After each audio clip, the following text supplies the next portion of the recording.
So last year on my channel here, I covered the Ohio rape case, also known as the Steubenville rape case, or as I like to call it, the Stupidville rape case, where we had two football players rape a young 16-year-old girl who was currently unconscious. They inserted their fingers inside of her, they took all of her clothes off, they photographed her, they recorded video footage of them doing these type of actions, they then tweeted out the photos, put out the videos of them hurting this vulnerable young woman who was currently unconscious, and they even went as so far as to stick their penises in her mouth when she was unconscious. One of the perpetrators of the rapists was released, or I should say this week, one of the rapists were released.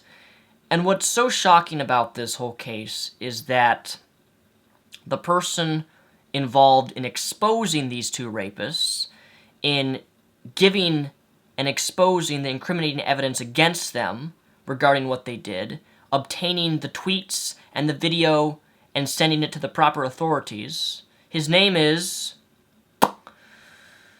Derek Lotsutter, 26-year-old, is now facing 10 years in prison, 10 years in prison for exposing these two rapists. So the rapists themselves get only 1 to 2 years. Both of these kids get 1 to 2 years. And the person who's involved in exposing them, someone who's within anonymous and who took liberty of legally obtaining the tweets, the Instagram posts, and the video, is being faced. The FBI raided his house, and he's now in custody, facing 10 years in prison for exposing these scumfucks. For those of you who don't know, I wanted to become a cop. I was literally a signature away from becoming a cop. I went through the police academy, I went even through training and stuff, and I threw that career away. I threw it away because I saw how flawed the system was before I signed my contract.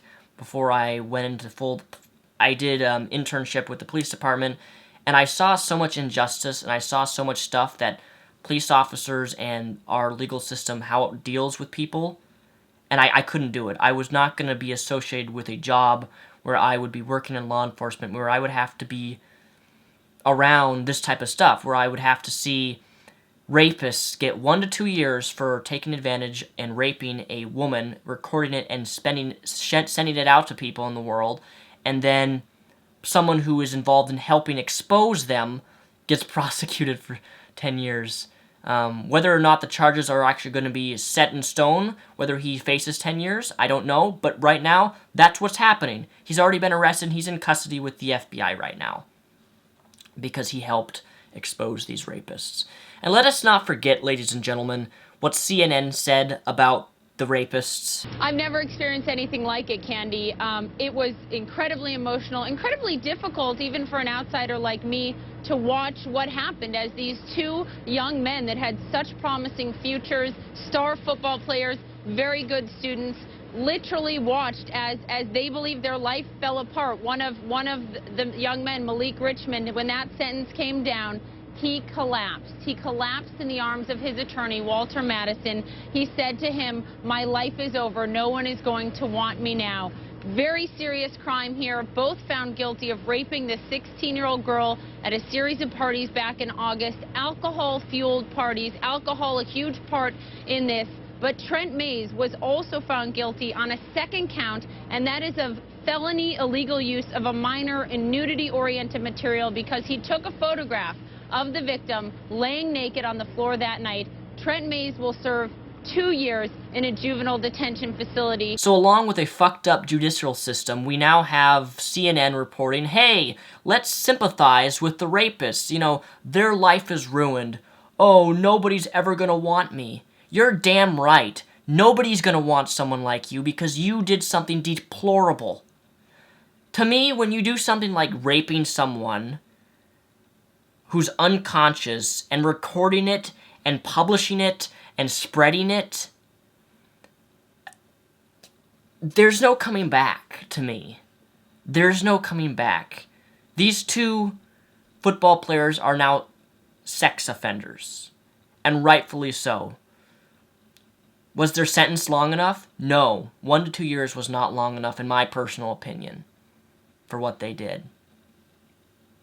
And there are going to be idiots commenting on this video saying, well, Daniel, that 16-year-old girl was intoxicated and she passed out from being drunk, so it's partially her fault.